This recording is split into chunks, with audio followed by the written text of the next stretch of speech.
Bom, é isso aí, pessoal. Vamos para mais uma aulinha de geografia, começando agora terceiro bimestre, primeiras séries do ensino médio. O tema da aula de hoje, mais uma aula de geografia com o professor Francisco, a estrutura e as formas do planeta Terra. Bom, primeiro bimestre, vocês lembram, nós trabalhamos com a parte da cartografia. No segundo bimestre, nós trabalhamos aí com geopolítica. E agora, nesse momento, nós vamos iniciar o terceiro bimestre trabalhando geofísica. E o tema de hoje, a estrutura e as formas do planeta Terra. Então vamos lá para mais essa aula. Habilidades do currículo do Estado de São Paulo, que nós vamos procurar desenvolver nessa aula. Identificar em textos e iconografias a relatividade dos conhecimentos científicos, sua evolução linear e as rupturas revolucionárias que alteraram o curso da ciência, notadamente em geologia e na geofísica. Também nós vamos buscar, através dessa aula, reconhecer os domínios naturais como a reunião das esferas inorgânicas, que é a litosfera, hidrosfera e atmosfera, da superfície terrestre. Então são as camadas que não têm vida, né? Reconhecer o meio ambiente como a soma da vida nos domínios naturais. Então vamos lá, gente. Então, no início, vamos trabalhar a questão de seres orgânicos e inorgânicos. Bom, seres orgânicos. Gente, é simples. Seres orgânicos é aquilo que tem vida. E seres inorgânicos é quando você não encontra a vida, né? E nós vamos estar, então, trabalhando essas três esferas, né, que está sendo apresentada na aula de hoje, né, que são as esferas inorgânicas, para até a gente chegar na esfera orgânica. Então, na aula, por exemplo, apenas recentemente a ciência conseguiu estabelecer parâmetros e legitimá-los perante a sociedade no que diz respeito à história e à estrutura do planeta Terra. Há apenas 200 anos, admite-se, procura compreender essa história levando em conta a dinâmica dos movimentos numa faixa de tempo bastante longa. Os elementos essenciais dessa trajetória são examinados por detalhes das três esferas inorgânicas, que é a litosfera, hidrosferas e atmosfera. Bom, em uma ápice será dada a litosfera, porque o objetivo é chegar aos elementos essenciais para o entendimento da estrutura e das formas do planeta. Gente, então vamos lá. Uma descoberta que foi essencial para fundar a geologia, que é a ciência que estuda as estruturas da Terra, foi o tempo da natureza. Foi descoberto e ela deixou de ser entendida segundo o tempo humano, que era o tempo nas narrativas bíblicas. Sem a compreensão dos movimentos e da extensão do tempo e da sua relatividade, não há meios para explicar a estrutura e as formas da Terra. Bom, então, gente, a gente observa que o homem ele passa a dominar a natureza através da observação. Isso levou tempo. Antes, o conhecimento que era passado para a humanidade era através dos conhecimentos bíblicos. Mas a partir do momento que o homem passou a observar a natureza e o seu tempo, né, aí começam a surgir as grandes descobertas, né, sobre a natureza. Gente, aí nós temos aí, por exemplo, as três esferas da Terra, né? A litosfera, que é a parte rochosa, né? É um material pesado, ferro, silício, magnésio e outros, né? Ele pode estar em estado, né, sólido, e a temperatura em estado sólido, né, que ele suportaria, né, cerca de 700 graus. Então, quer dizer, acima de 700 graus ele entra em estado líquido, pastoso, como um magma vulcânico, né, uma lava vulcânica. A hidrosfera, que é, né, a parte líquida da Terra, que é formada por hidrogênio e oxigênio, o máximo que ela consegue em temperatura são 100 graus Celsius. Quer dizer, a partir de 100 graus Celsius, né, quando ela chega a 100 graus Celsius, ela começa a evaporar, né, ela ferve. E o ar. Então, quando a gente coloca são materiais leves, que é o nitrogênio, o oxigênio, hidrogênio e outros gases, né? Então, nós colocamos aí, por exemplo, em cerca de 50 graus. Né? Ele é gasoso, quer dizer, essa é uma temperatura, pessoal, que o ser humano, né, que a vida consegue, né, suportar. Então, essas aí são realmente as temperaturas, né, que variam aí entre, né, 700 graus para a litosfera, a atmosfera em torno de 50 graus, no máximo. Isso daí o ser humano não vai suportar essa temperatura acima disso, e a água que chega apenas a 100 graus. Então olha aí que legal, né? A hidrosfera, a atmosfera e a litosfera, né? Então, quer dizer, essas três camadas inorgânicas, a combinação entre as três, aí nós vamos estar estudando, né, a biosfera na sequência, ok? Então, olha aí imagens, né? Aqui vocês observam, né, uma erupção vulcânica, né, o máximo que a rocha consegue chegar.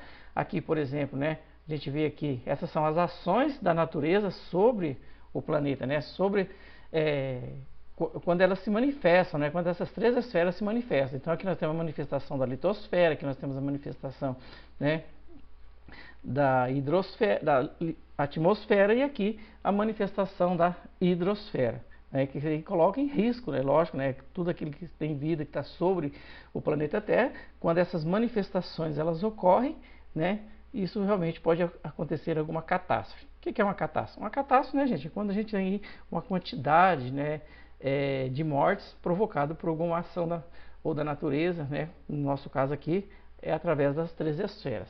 Os seres humanos constroem suas vidas e seus espaços em estreita relação com essas três esferas. Eventos como os fenômenos climáticos, que aí é a precipitação, furacão, frio, calor intenso, fenômenos sísmicos, que são os terremotos, erupções vulcânicas, e a ocorrência como enchentes, ou a existência de cursos d'água, por exemplo, que afetam os seres humanos na superfície terrestre. Os eventos são produtos de movimento, na movimentação que existe em cada uma das esferas. Na movimentação da atmosfera surgem os fenômenos climáticos, a hidrosfera, o curso d'água, e os oceanos, né?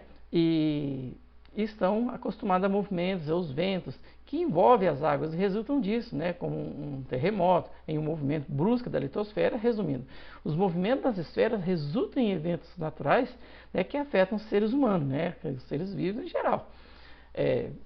Então, através da observação, o homem, né, durante alguns anos, né, isso houve um tempo, aí, por exemplo, a abertura dos oceanos. Então, o homem observou que a crosta terrestre ela está em movimento. Então, por isso que nós chamamos aqui em abertura dos oceanos, né? Vamos voltar lá 200 milhões de anos no tempo, né? Nesse momento, os oceanos começaram a surgir, né, por entre os espaços de imensos blocos continentais, que fragmentavam.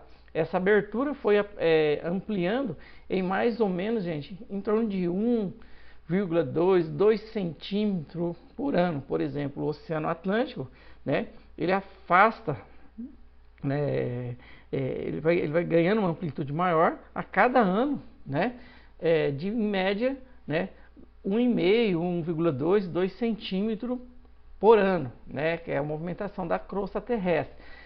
Esse foi o caso do Oceano Atlântico, que após 200 milhões de anos atingiu a largura, né, de 4.100 quilômetros entre dois grandes fragmentos de rochas, né, do continente, entre a África e a América, ok? Bom, aí uma das teorias que nós vamos trabalhar legal em livro didático, né, é a teoria da deriva dos continentes, que segundo Wigner, né, um alemão, há cerca de 250 milhões de anos, os continentes estavam unidos num supercontinente que formava a Pângea, né, rodeado por um único oceano, né, a Pantalassa.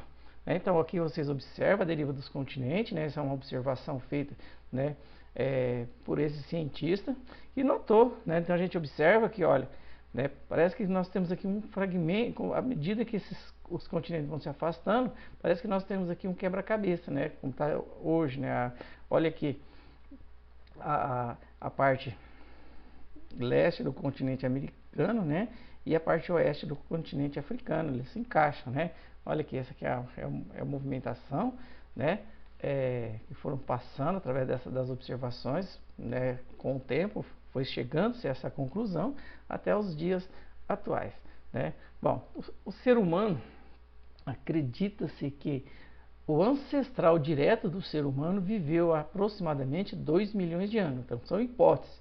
Porém, se formos considerar o ser humano como sedentário, vivendo em grupos sociais mais estruturados, estaremos nos referindo a um período aí de 10 mil anos, né, atrás, iniciou-se o período neolítico. Por outro lado, se atualmente a expectativa de vida do ser humano é em cerca aí de 65 anos, conforme a ONU, num passado remoto ele era bem menor. Então isso nós estamos comparando entre o tempo do homem e o tempo da natureza. A Terra aí aproximadamente, o nosso planeta está formado, né, ao longo aí está em torno de em movimento ao longo aí de seus 4,5 bilhões de anos, que foi o que ocorreu aí, né, para chegar ao que nós conhecemos hoje no nosso planeta, né? Isso aí é pertencente a um universo que vem se formando há cerca de 15 bilhões de anos, né? Até assim é difícil, né, imaginar como que isso acontece, né? Mas até que se prove ao contrário, a ciência, né, vai trabalhando em cima de teorias como essa. É a teoria das placas, né, das tectônicas. A litosfera está dividida em placas tectônicas que se movem sobre a Terra. Parte do manto que se encontra semifluindo, né, quer dizer, ele está sobre uma substância pastosa, essas placas, né, e aí elas ficam, né, em movimentação, né, devido à pressão que ocorre do magma no interior da Terra, faz com que as placas se movimentem, né? O movimento dessas placas é a causa da deriva dos continentes. Então isso que está ocorrendo nesse momento. Então vocês observam aqui, né, essa imagem, né, legalzinha aqui, com que isso acontece, com que ocorre esse processo, ok? Bom, aí nós vamos falar então do tempo geológico e o tempo humano.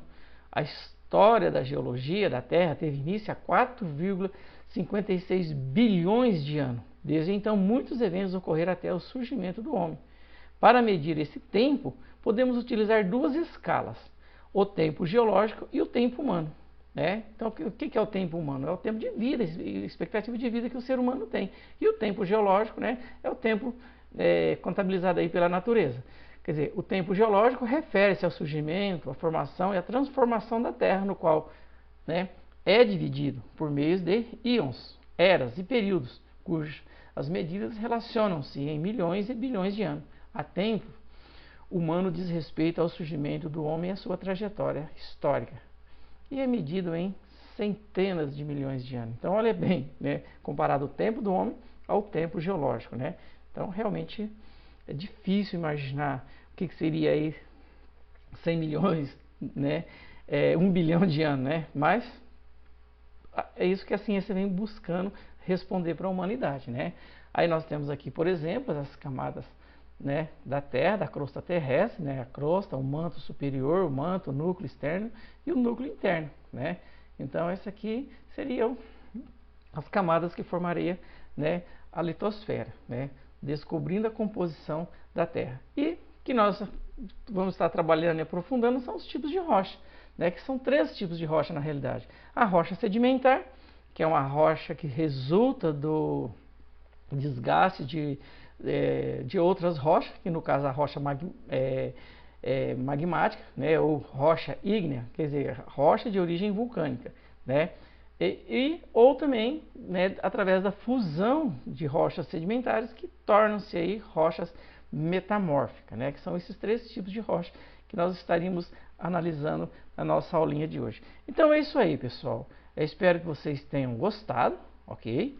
E que na próxima aula, então, a situação de aprendizagem que estamos analisando hoje, né, seria então o que foi apresentado para vocês, mas vocês sabem que tem uma sequência aí, são 4 situações de aprendizagem que nós vamos estar trabalhando neste bimestre, e eu espero que vocês tenham gostado, ok?